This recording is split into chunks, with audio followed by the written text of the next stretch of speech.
Nitong 2025, hinatid ni Pangulong Ferdinand R. Marcos Jr. ang iba't ibang proyekto sa kanyang paglilibot sa buong bansa.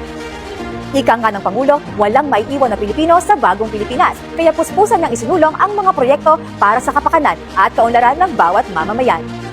Malugod naming ipipresenta ang mga natatanging programa na lubos na naramdaman at naghatid ng samot-saring benepisyo sa ating mga kababayan. Magandang araw po sa inyong lahat. Ako si Gab Baniked. Samahan niyo kami sa isang espesyal na year-ender report.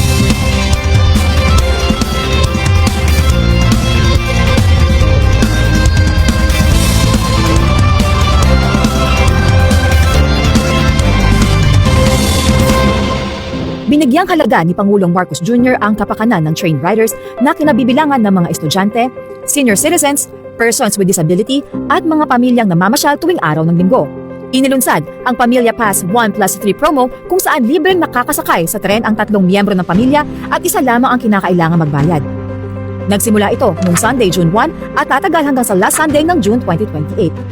Ibig sabihin, pag linggo, bibili ka ng isang ticket, plus 3 ang pwede mong isakay. Ibig sabihin, sa isang ticket, 4 ang pwedeng sumakay.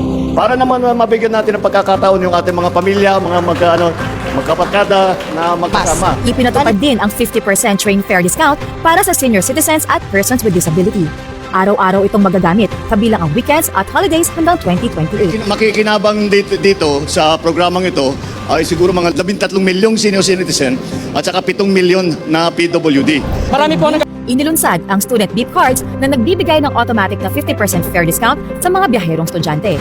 Sinigurado ng Pangulo ang pagkakaroon ng ambulansya sa lahat ng mga probinsya, lalo na sa mga liblib at malalayong lugar, para agad na matugunan ang pangangailangan medikal ng mga may hirap na residente.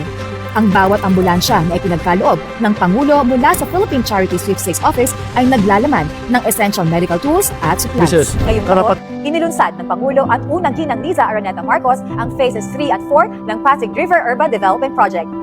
Mas pinalaki, mas pinaganda at mas ligtas na ang Pasig River Esplanade at Maestranza Esplanade para sa mga taong namamasyal dito. Dahil din sa expansion project, hinihikayat nito ang mas maraming pedestrian at cyclist activities sa mga nasabing lugar. Para hindi na pumila ng napakahaba at magpunta pa sa iba't ibang tanggapan ng gobyerno ang ating mga kababayan, inilapit na ng pamahalaan ang mga serbisyo nito sa mga tao. Binuksan ang bagong Pilipinas eGovPH Serbisyo Hub at inilunsad ang eGovPH Super App. Hatid nito ang mas mabilis, mas simple at mas maayos na serbisyo publiko, mapapisikal o online man sa iisang lugar na lamang. Sinigurado ni Pangulong Marcos Jr. ang implementasyon ng zero balance billing policy sa lahat ng mga pasyenteng nakakonfine sa ward accommodation ng Department of Health Hospitals. Full coverage ng lahat ng medical procedures, operasyon at mga medisina ang saklaw ng zero balance billing. Sa aspeto pa rin ng kalusugan ng bawat Pilipino, ginawang mas komprehensibo ng Philippine Health Insurance Corporation of PhilHealth ang primary care package nito para sa early detection, preventive care at essential outpatient services. Kabilang sa Yaman ng Kalusugan Program o YAKA para malayo sa sakit ang karagdagang laboratory tests tulad ng cancer screening at mas maraming medisina. Ngayong taon, pinalawak din ng administrasyon ang programang UniFAST o Unified Student Financial Assistance System for Tertiary Education para sa eligible students mula sa state universities and colleges. Sakop nito ang tuition, transportation, books, meals at iba pang school expenses. Inilunsad din ng isang digital platform para mas maging simple ang certification, authentication at verification ng academic records tulad ng diploma at transcripts. Isang taon matapos ilatag ang kauna-unahang government-owned fiber backbone sa Pilipinas, inilunsad ng Pangulo ang Phases 2 and 3 ng National Fiber Backbone na lalong nagpapalawak ng internet access at connectivity sa iba't ibang tanggapan ng gobyerno at public spaces. Alinsabay nito, dinagdagan ang libreng Wi-Fi sites sa buong bansa, lalo na sa geographically isolated and disadvantaged areas na malaki ang naitulong para sa edukasyon ng mga mag-aaral. Isang mahalagang pagbabago ang ipinatupad para sa mga motorista na madalas bumabiyahe sa toll expressways. Inilunsad ng Pangulo ang Toll Collection System Interoperability Project, One RFID, All Tollways. Sa pamamagitan ng sistemang ito, hindi na kinakailangan kumuha pa ng magkaibang RFID stickers mula sa dalawang service providers. Mas guminhawa at mas bumilis na ang paglalakbay ng mga motorista papunta at palabas ng Kalakhang, Maynila at mga karatig na lugar sa buong Luzon. Ipinamalas ang bayanihan spirit at pagkakaisa ng national government agencies, local government units, pribadong sektor at non-government organizations nang ilunsad ang Oplan kontra Baha.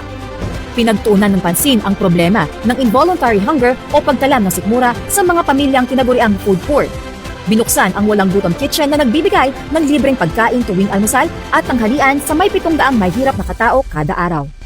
Nakakatanggap ito ng mga donasyong pagkain mula sa fast food chains, hotel groups at iba pang partners. Mula sa isang pangako, binigyang katuparan ng administrasyon ang pagbaba ng presyo ng bigas sa 20 pesos kada kilo.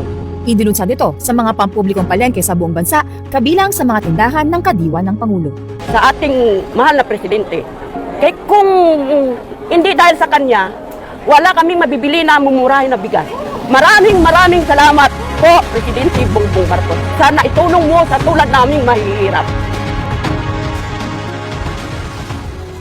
Iisa ang hangarin ni Pangulong Ferdinand R. Marcos Jr. sa bawat proyekto na ating natunggian. Ang makapagbigay ng makabuluhan at positibong pagbabago sa kabuhayan ng bawat Pilipino.